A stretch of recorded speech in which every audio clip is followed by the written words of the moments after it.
ठाण्यातील वाघाई इस्टेट परिसरात जुन्या इमारतीच्या तिसऱ्या मजल्यावरील गॅलरीचा काही भाग कोसळला। सुदैवाने कोणतीही जीवितहानी नाही।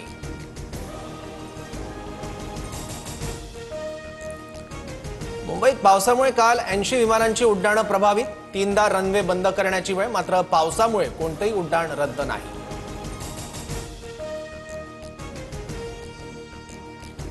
परभणीत पहिल्याच पावसात लालपरीला गळती, बसमधील प्रवासी भिजले, सोशल मीडियावर व्हिडिओ व्हायरल।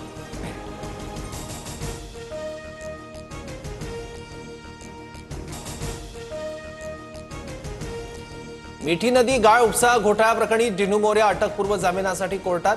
काल डिनू मोर्याची आर्थिक गुन्हे शाखेकडून चौकशी। आरोपी केतन कदम आणि मोर्या बंधूंमध्ये अनेक फोन झाल्याचं निदर्शनास।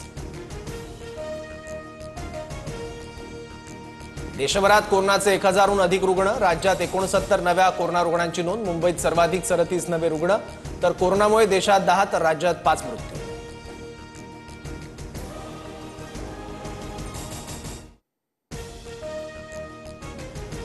राज्यातील शासकीय कार्यालय, बँका, विमा कंपन्या, रेल्वेमध्ये इंग्रजी हिंदी सोबत मराठी भाषेचा वापर अनिवार्य।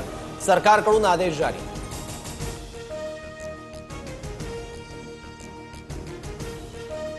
आयपीएलमध्ये आज बंगळुरूसाठी महत्त्वाचा सामना। लखनौशी लढत सामना जिंकल्यास बंगळुरूला पंजाबसोबत क्वालिफायर 1 खेळण्याची संधी।